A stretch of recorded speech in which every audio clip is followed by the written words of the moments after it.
അന്ന് ഡേവിഡോട് കിടന്നു കേട്ടോ.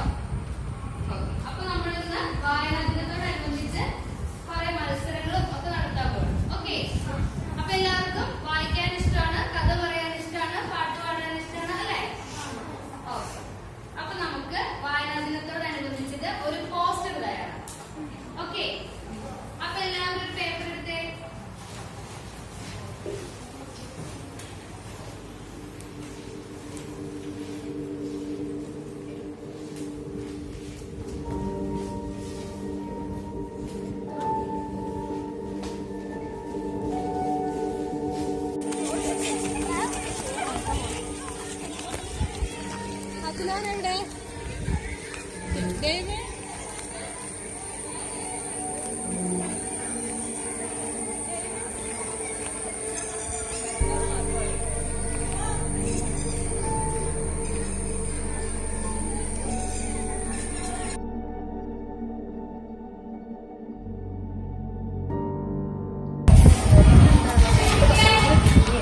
ശ്രദ്ധിച്ചു. കഴിഞ്ഞ ദിവസം സ്പോർട്സിന് കൊണ്ടുപോയിട്ട് ഭയങ്കര ഗെയിമായിരുന്നു.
എന്താ ഡേവിഡിനെ പറ്റി ഇവിടെ ഇങ്ങനെ ഒറ്റയ്ക്ക് വന്നിരിക്കുന്നത് എന്തിനാ?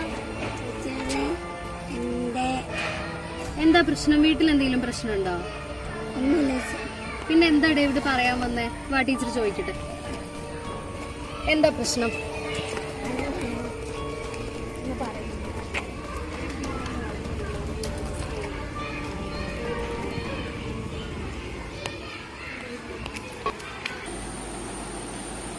ദേവു പെട്ടെന്ന് കഴിച്ചേ, എനിക്ക് ടൈം പോവാനായി.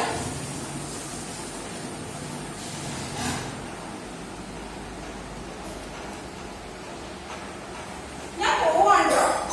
കുമാരിയോട് പറഞ്ഞിട്ടുണ്ടോ ഫുഡ് കഴിക്കണം? മരുന്ന് കുമാരി എടുത്ത് തരുന്നുണ്ടോ? Okay, by.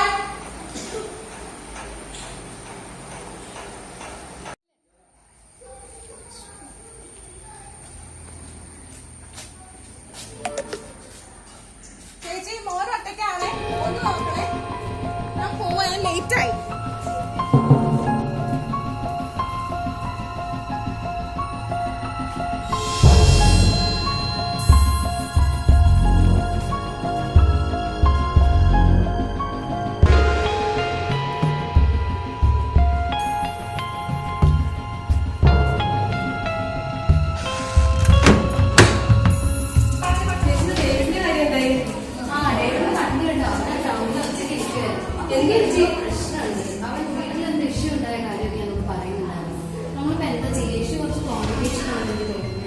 കോംപ്ലിക്കേഷൻ ആണെങ്കിൽ നമ്മളത് ഫർദറായിട്ട് പ്രൊസീഡ് ചെയ്യുന്നതല്ലേ നല്ലത്.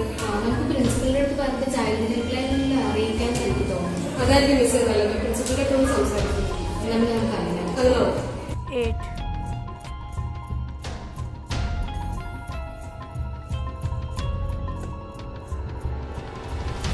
ഹലോ, ചൈൽഡ് ഹെൽപ്പ് ലൈൻ അല്ലേ? ഇത് നാഷണൽ സ്കൂളിൽ നിന്നാണ് വിളിക്കുന്നത്.